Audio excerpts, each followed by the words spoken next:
भाद्रवा महीना में बाबा रामदेव का मेला लगता है। बड़ी संख्याओं में बाबा रामदेव के भक्त जो हैं पैदल यात्रा लेकर निकलते हैं, रुणेजा नगरी चले जाते हैं। और रुणेजा नगरी जो है मध्य प्रदेश की अगर बात की जाए तो मध्य प्रदेश से बाबा रामदेव जो है कितना किलोमीटर दूर पड़ते हैं, तो वहाँ से लगभग जो है 800 किलोमीटर दूर जो है बाबा रामदेव रुणेजा धाम नगरी पड़ती है। तो वहाँ पर भी लोग जो है पैदल यात्रा चल कर जाते हैं और उनको जो लगता है समय करीबन 15-14 दिन उनको लग जाता है रुणेजा जाने में, और जोरों और शोर से चलता है। और साथ साथ ही इसी भाद्रवा महीना में जन्म अष्टमी आ जाती है। किसकी आती है? श्री कृष्ण भगवान की जन्म अष्टमी जो है इसी भाद्रवा को 8 को ये जो है कृष्ण का जन्म बताया गया है। अब यहाँ पर जो है कृष्ण का जन्म की इतिहास की अगर बात करते हैं तो उनका इतिहास क्या निकलता है। तो दोस्तों, अब मैं जब कृष्ण भगवान का इतिहास के बारे में मैं कुछ खोज करना चाहूँगा तो मैं कैसे करूँगा, और कृष्ण भगवान का जो जन्म है वो कब हुआ था और कैसे जन्म हुआ था, तो उसी के विषय में हम कुछ बात करेंगे। तो यहाँ पर मैं जो है किसी की हेल्प लेना चाहूँगा, क्यों मुझे कृष्ण भगवान के बारे में कुछ खास नॉलेज ना होते हुए मैं किसी पुराण का या किसी भागवत गीता का जो है सहयोग जरूर लूँगा, और उसी में जो है कुछ लिखा गया है उन्हीं के सहारे मैं आप लोगों को बताना चाहूँगा कि आखिर कृष्ण भगवान जो है कब कैसे और जन्मे थे। ठीक है, तो कृष्ण भगवान का जिक्र कैसे मिला और कौन जिक्र किया, तो कुछ किताबें हैं जिन्होंने लिखी है। उस व्यक्ति का नाम दोस्तों अलबरूनी नाम है, और ये 11वीं शताब्दी में आए थे महमूद गजनी के साथ। अलबरूनी 11वीं शताब्दी में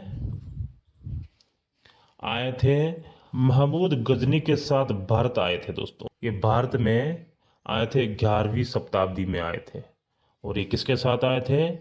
ये आए थे महमूद गजनी के साथ भारत में आए थे। उन्होंने लगभग 40 साल भारत में बिताए थे। अलबरूनी ने 40 साल जो है हमारे भारत में बिताए थे। और यहाँ 40 साल तो उन्होंने क्या कार्य किया था दोस्तों? इन्होंने बहुत से त्योहारों का उल्लेख किया था। बहुत से त्योहार जो थे पहले उन्होंने उस त्योहारों के बारे में बताया था कि वो त्योहार जो है कैसे कैसे लोग जो है मनाते थे। ठीक है, तो उन्होंने सबसे पहले यही कार्य किया था कि वो जो त्योहार मनाते थे उस त्योहारों को उन्होंने किसी पुस्तक के माध्यम से आज जो है लोगों को बताया है। तो उनकी कुछ किताबें लिखी गई हैं। तो वो जो है अब कृष्ण को लेकर क्या बात वहाँ पर कहते हैं, अलबरूनी ने कृष्ण के बारे में क्या कहा है वो आप लोग सुनिए। उन्होंने साफ साफ कहा है कि जो आज आप लोग कृष्ण जन्माष्टमी मनाते हो ये कृष्ण की नहीं है। यहाँ कृष्ण का जन्म उस समय पर नहीं हुआ था। इस दिन जो है कृष्ण का जन्म नहीं हुआ, बल्कि ये सम्राट अशोक से जुड़ी कुछ जो घटना है उस दिन को आज जो है लोग यहाँ पर कृष्ण जन्माष्टमी को सम्राट अशोक के वहाँ कुछ ऐसा प्रयोजन या आयोजन था जो आज उसी आयोजन को यहाँ पर जन्माष्टमी दे दिया गया है नाम, जो कि कृष्ण का जन्म हुआ था ऐसा बताया जा रहा है आज। उन्होंने ये कहा है। और आप लोगों को अष्टमी के दिन क्या हुआ था, तो अष्टमी के दिन सम्राट अशोक का पर्व मनाया जाता है। ये आप लोग याद कर लीजिए इस चीज़ को और समझिए कि जन्माष्टमी को आज जो कृष्ण जो जन्माष्टमी जो लोग मना रहे हैं उस दिन को सम्राट अशोक का पर्व मनाया जाता है दोस्तों। उस समय की बात कर रहा हूँ जो है अलबरूनी ने ये लिखा है किताब में कि ये जो कृष्ण जो जन्माष्टमी है, ये एक गलत आस्था है और इस दिन जो है कृष्ण का जन्म नहीं हुआ था। आज लगभग 900 सालों के बाद, 900 सालों के बीच जब परिवर्तन कर दिया गया यहाँ पर, जब ये बात कही गई है, इस बात को सम्राट अशोक का जब पर्व मनाया गया था, उस समय से लेकर आज तक का समय जो है काउंट करने पर 900 साल निकलते हैं। तो 900 सालों के बीच जो है अशोक अष्टमी को बदलकर दोस्तों यहाँ पर कृष्ण अष्टमी कर दी गई है, यानी कि कृष्ण का जन्म यहाँ पर कर दिया है। यहाँ जो है अशोक का जो पर्व है उसको हटाकर यहाँ पर कृष्ण का जन्म कर दिया गया है। तो यहाँ पर कितना जो घोटाला कर दिया गया है, तो आप लोग इस बात को समझिए। और जो आज मैं आप लोगों को बता रहा हूँ कि अशोक का ये पर्व कैसे था, तो यहाँ के लिए मैं कुछ इसका आप लोगों को एविडेंस प्रूफ भी दूंगा, जो कि लिखा गया है। इसका मैं आप लोगों को प्रमाण भी देना चाहूँगा कि इस तरह से कैसी जो घटना है वो हुई थी। तो अलब्रूनी ने जो कुछ किताबें लिखी हुई हैं उसमें साफ साफ ये जो बातें हैं ये लिखी गई हैं। तो मैं आप लोगों को उस किताब का नाम भी एंड में मैं आप लोगों को बताना चाहूँगा, ठीक है ना। तो आगे बढ़ते हैं, और आगे बढ़कर हम लोग क्या लेते हैं यहाँ से। तो यहाँ पर एक सवाल जब हमारे सामने आता है कि कृष्ण कौन था, कृष्ण कौन था।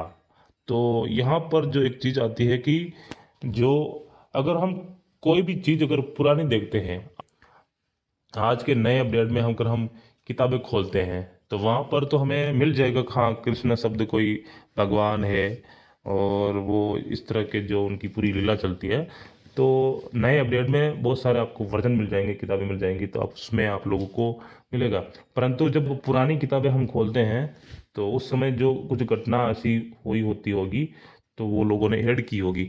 तो अब मैं आप लोगों को बताता हूँ कि कृष्ण नाम का कोई व्यक्ति नहीं था उस समय, कृष्ण नाम का कोई व्यक्ति नहीं था। सिर्फ एक नाम जो है मिलता है, वासुदेव। और आप लोग किसी न किसी सीरियल में आप लोग देखे होंगे या कोई महाभारत का सीरियल चलता होगा तो उसमें आप लोग एक नाम सुने होंगे, वासुदेव। कृष्ण भगवान का ही नाम एक बताया गया है कि वासुदेव। सिर्फ एक वासुदेव जो नाम है वही जो है मिलता है लिखने में, वासुदेव जो नाम है वही मिलता है। और ये जो नाम है दोस्तों ये किस में मिलता है, ये जो है बुद्धिज्म के ग्रंथों में मिलता है। जो बुद्धिज्म, जो बुद्धिस्ट लोगों के जो ग्रंथ थे, जो पुराण थे, उसमें ये वासुदेव जो शब्द है, वासुदेव जो नाम है, ये उसी में मिलता है। और उसी नाम को दोस्तों उठाकर जो है जो सनातन धर्म में ऐड कर दिया गया था। जो वासुदेव जो नाम है ये बुद्धिस्ट का नाम होकर एक सनातन धर्म इसमें इसमें ऐड कर दिया किसी लोगों ने, ठीक है ना। तो आप लोगों को मालूम चल गया होगा कि कृष्ण कोई नाम नहीं था, सिर्फ नाम वासुदेव था। और ये वासुदेव नाम है ये बुद्धिज्म का ही नाम है, ये कोई ब्राह्मणिकल नाम नहीं है, ये तो बाद में इनको बदला दिया गया है। और उसके बाद जब हम आगे बढ़ते हैं तो कुछ लीला के बारे में अगर हम जानते हैं तो यहाँ पर जब बाद में इस चीज़ों को ऐड कर दिया गया था, देखो जैसे कैसे किया कृष्ण की रासलीला। अब कृष्ण यहाँ पर नाम जब ऐड हो गया तो आगे लोगों ने और क्या क्या कार्य कृष्ण के साथ कर दिए गए थे। कृष्णा ने कुब्जा के साथ क्रीड़ा की, जिसमें दोस्तों जो है कुछ ऐसे जो है बात उसमें बताई गई है कि मैं आप लोगों को बताना चाहूँगा कि मैं इसमें दोस्तों मैं नहीं बताना चाहूँगा, बल्कि जो लिखा हुआ है वही इसमें आप लोगों को मैं बताना चाहूँगा, ठीक है ना। तो मैं किसी किताब के माध्यम से ही बताना चाहूँगा कि यहाँ पर जो है प्रमाण क्या है। अब यहाँ पर एक सवाल ये भी है कि अगर हम किसी के बारे में अगर बात करते हैं तो वहाँ पर हमें प्रमाण भी देना पड़ता है। कृष्णा और कुब्जा के साथ कुछ यहाँ पर संबंध की बात आती है दोस्तों, कुछ लीला की बात, कुछ रास लीला की बात यहाँ पर आ रही है कि कृष्णा और कुब्जा का कुछ संबंध था। तो इसके बारे में कुछ प्रमाण अगर आप लोगों को देना चाहेंगे तो कैसे देंगे। तो बुक का नाम दोस्तों यहाँ पर श्रीमद् भागवत महापुराण, ये जो एक किताब है उसमें दोस्तों आप लोगों को जाना पड़ेगा द्वितीय खंड। और ये जो किताब का पूरा जो मैंने यहाँ पर लिख रखा हूँ, चरित्र हिंदी व्याख्या सहित है। और गीता प्रेस गोरखपुर से जो ये प्रकाशित है दोस्तों। इसमें दोस्तों 10वां स्कंद में लिखा गया है, अध्याय 48 में जो है कृष्ण और कुब्जा की बात जो है दर्शाई गई है। आप लोग इस चीज़ों को नोटिस कीजिए, बिल्कुल बारीकी से मैंने आप लोगों को समझा दिया हूँ कि जो ये कोई श्रीमद् भागवत महापुराण है, द्वितीय खंड है इसका, और ये गीता प्रेस गोरखपुर से छपी हुई है। अध्याय जो है 48 नंबर है, ठीक है ना। तो आगे जो है हम चलते हैं। तो यहाँ पर जो अभी क्या इसमें होता है, आखिर कृष्णा कुब्जा के साथ क्या व्यवहार रखता है, वो यहाँ पर दर्शाया गया है। तो मैं आप लोगों को यहाँ पर कुछ जो है पढ़कर सुना देता हूँ। तो दोस्तों इसमें ऐसा हुआ था कि जब कुब्जा जो है वो कृष्ण के इंतजार में लीन थी, कृष्णा के इंतजार में लीन थी, वो किसी जंगल में रहती थी, उसकी कुटिया थी। तो वो काफ़ी दिनों से जो एक चीज़ का नोटिस कर रही थी कि मुझे कृष्ण से मिलना है। और एक दिन उसने ये बात सुनी थी कि कृष्ण जब आएंगे, और ये भी सुना था उसने कि कृष्ण जो है आज आने वाले हैं।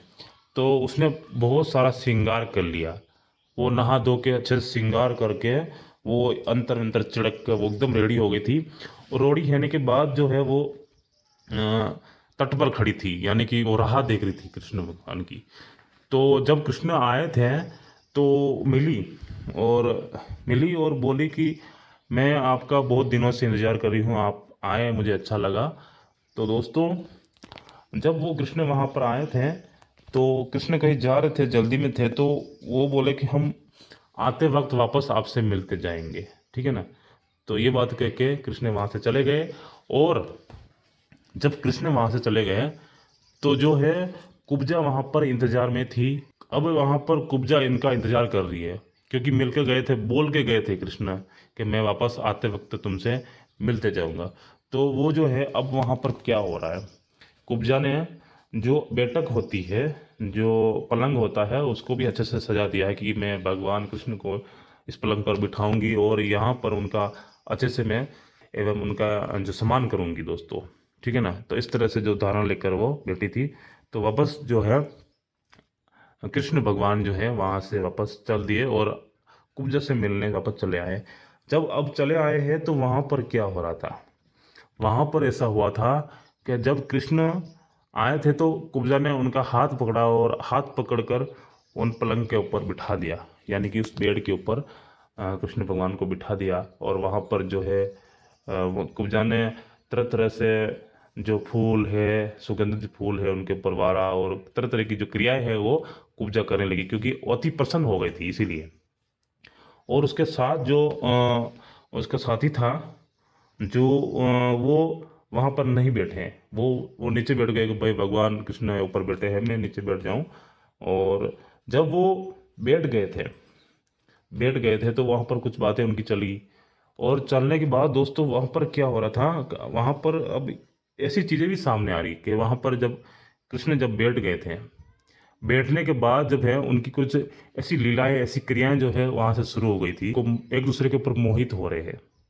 मैं दोस्तों आप लोगों को इसकी स्क्रीनशॉट जो है आप लोगों के सामने कर दूंगा, तो आप लोग इस स्क्रीनशॉट को आप लोग अच्छे से पढ़ लीजिए, और पढ़ने के बाद फिर आप लोग नोटिस कीजिए। दोस्तों मैंने इसमें कुछ नहीं लिखा है, ऑलरेडी पहले से लिखा हुआ है।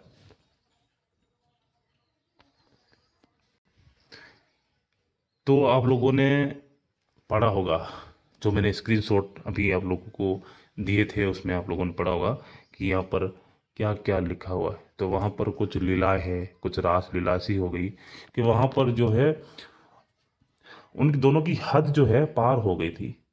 अब मैं आप लोगों को आगे कुछ नहीं बोलना चाहूँगा कि वहाँ पर क्या क्या हुआ था। अब एक स्त्री और पुरुष के बीच क्या होता है वो वहाँ पर उन दोनों के बीच हो रहा है, और ऐसा हो रहा है। तो अब आप लोग भी खुद नोटिस कीजिए कि इस धर्म ग्रंथों में ये लिखा हुआ है ना, अभी आप लोगों ने पढ़ा होगा कि इसमें ये लिखा हुआ है, मैं यहाँ पर कुछ भी नहीं कह रहा हूँ, लिखा हुआ है ना। तो इस पर आप विश्वास कीजिए कि ऐसा ऐसा कैसे हो सकता है। या तो वो कृष्ण भगवान नहीं थे, वो कोई एक आम व्यक्ति पुरुष थे, या किसी लिखने वालों ने कुछ गलती की होगी, ये आपके ऊपर सेट है। या तो फिर वो भगवान नहीं, या वो अगर भगवान है तो किसी लिखने वाले ने एक गड़बड़ी कर दी है। ठीक है ना। तो मैंने आप लोगों को ये बात कही है कि आखिर जो है कुब्जा और कृष्ण का क्या संबंध था, ये मैंने जो है खोल कर आप लोगों को उस पुस्तक में दिखा दिया। ठीक है ना। और आप लोगों को अगर यकीन नहीं आता तो आप लोगों भी वो पुस्तक उठाइए और वो जो अध्याय, खंड, स्वर्ग, जो भी स्कंद जो भी है, आप उसमें निकाल कर आप लोग पढ़िए। मैंने जैसे जैसे आप लोगों को बताया गया है वैसे वैसे आप लोग आगे पढ़िए और समझिए इस चीज़ों को कि आखिर जो है पुराने ग्रंथों में क्या हुआ है। ठीक है ना। तो चले।